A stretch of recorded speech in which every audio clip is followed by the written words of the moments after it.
E vamos chamar também o nosso correspondente internacional, Eliseu Caetano, direto de Miami, acompanhando as principais falas de Donald Trump nesse último discurso. Eliseu, boa tarde, bem-vindo. Consegue pontuar para a gente os principais trechos, por favor?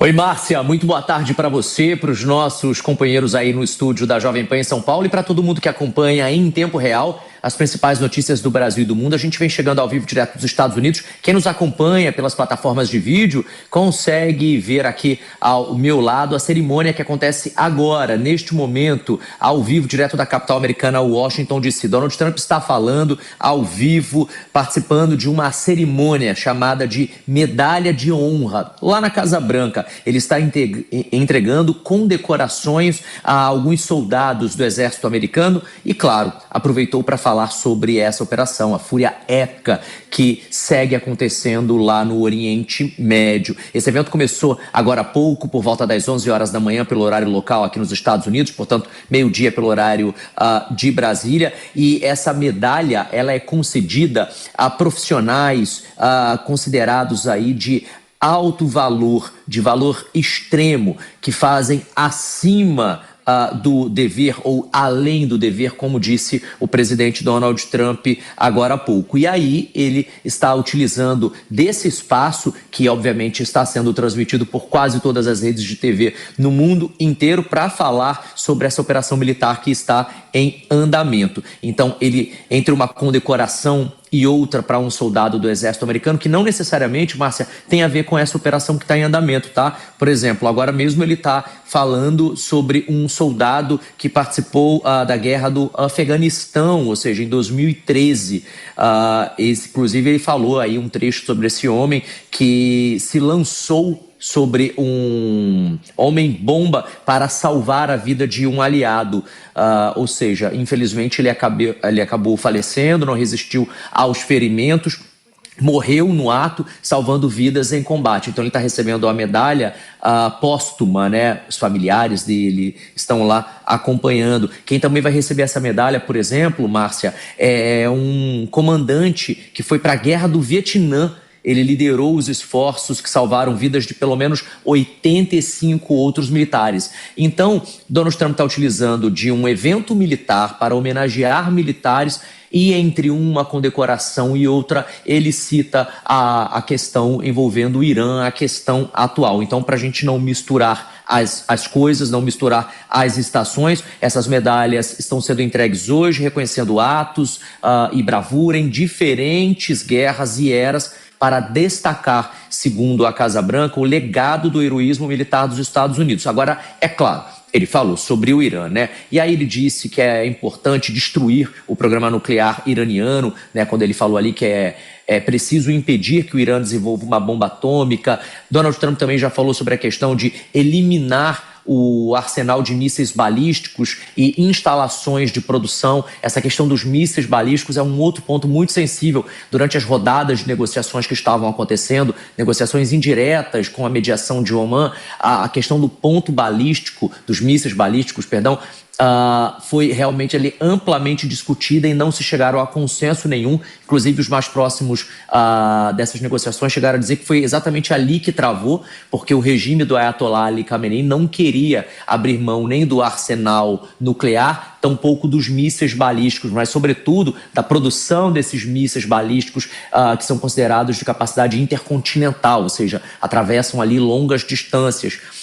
Donald Trump hoje de manhã também chegou a falar com a imprensa lá na porta da Casa Branca que boa parte dessas pessoas que estavam nessas rodadas de negociações envolvendo Estados Unidos e Irã, no caso da parte iraniana, já nem vivas estão mais, e se colocou à disposição para conversar com a próxima liderança iraniana. O Pete Hegseth, que é o secretário de guerra dos Estados Unidos, acabou, Márcia, tem questão de minutos, de conceder também uma entrevista coletiva, mas lá no Pentágono, também na capital americana, a poucos quilômetros ali da Casa Branca, onde está o Trump agora. E ele foi muito claro ao dizer que os Estados Unidos querem se conversar com essa nova liderança iraniana, mas que seria de bom tom que os iranianos queiram conversar com os Estados Unidos e queiram se tornar mais próximos do Ocidente. Ele usou todas essas palavras para dizer que não vai aceitar um novo regime, ou dando a entender que os Estados Unidos não aceitarão um outro regime, num contraponto ao que está acontecendo, por exemplo, na Venezuela. A gente viu o ataque americano, a captura de Maduro, ele foi trazido para os Estados Unidos,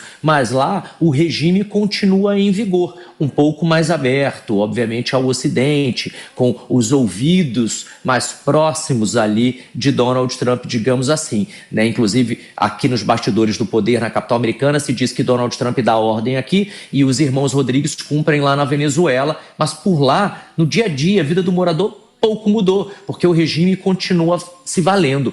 Lá no Irã, parece que a palavra de ordem é outra. Pelo que o secretário de guerra ou o secretário de defesa, Pete Hegseth, falou agora há pouco nessa coletiva de imprensa, e pelo que agora Donald Trump fala ao vivo durante essa transmissão que acontece lá na Casa Branca. Ele, inclusive, Márcia, mencionou que centenas de alvos foram atingidos e que essa operação está à frente do cronograma e que poderia durar 4 semanas ou menos, ou seja, a princípio não tem de ser uma guerra de longa duração. A gente vai seguir daqui acompanhando essa coletiva e, claro, todas as repercussões, as análises. Eu volto já, em tempo real.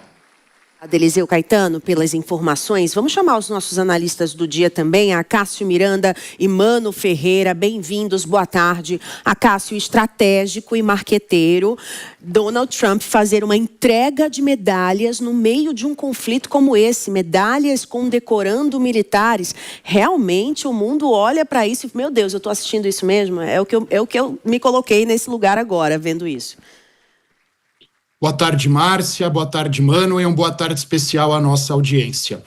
Esse tipo de evento, não vou usar o termo celebração, porque não é uma celebração, esse tipo de evento ele denota muito 2 frações da personalidade de Donald Trump. Primeiro, mostra algo que ele sempre teve dentro de si, essa sobreposição, quase que uma arrogância ao mostrar aos outros que é ele quem manda, ao mostrar aos outros que ele está no controle. Fosse uma pessoa que agisse normalmente, nós diríamos que é uma exaltação aos norte-americanos num momento difícil. Mas, repito, conhecendo a personalidade de Donald Trump, é uma sobreposição da própria personalidade a todo esse contexto. Em segundo lugar, isso também mostra um certo populismo por parte de Donald Trump. Ele está pregando para convertidos, no sentido de mostrar aos seus apoiadores que ele está agindo militarmente e está exaltando os militares e heróis de guerra norte-americanos. No final do dia, numa situação como essa, independentemente dos objetivos dos norte-americanos ao atacarem, ele deveria, como qualquer pessoa normal, estar lamentando a perda de vidas humanas. Independentemente de quem sejam as vítimas, são pessoas que morreram e, por si só, isso já mereceria uma reflexão. E Mano Ferreira, tivemos também já um ataque no Texas com mortos, né? Vamos ter, infelizmente, cada vez mais agora contrapartidas. O Irã está prometendo cair, batendo ali, lutando, né? E como é que você enxerga também esse posicionamento dos Estados Unidos até para a própria opinião pública americana? Pode ser um tiro no pé? Pode, Márcia, e precisamos lembrar também que o próprio Donald Trump, na sua campanha eleitoral, prometia não engajar o exército americano em esforços de guerra de longa duração. Ele dizia que os Estados Unidos precisava cuidar dos interesses americanos e que envolver os Estados Unidos em conflitos armados ao longo do mundo era uma forma de desperdiçar recursos do pagador de impostos dos Estados Unidos. Um detalhe, num contexto em que ele vê a sua popularidade internamente tendo problemas, onde há dificuldades do ponto de vista de resultados econômicos, onde se vê nas cordas da opinião pública, em função do escândalo Epstein, Trump acaba utilizando a política externa como um modo de virar a página e de controlar o noticiário. Foi assim com o caso na Venezuela, ela é assim agora também, mais uma vez, no caso do Irã. Mas, obviamente, estamos falando de atitudes que impactam diretamente a vida de milhões de pessoas e que acabam aumentando a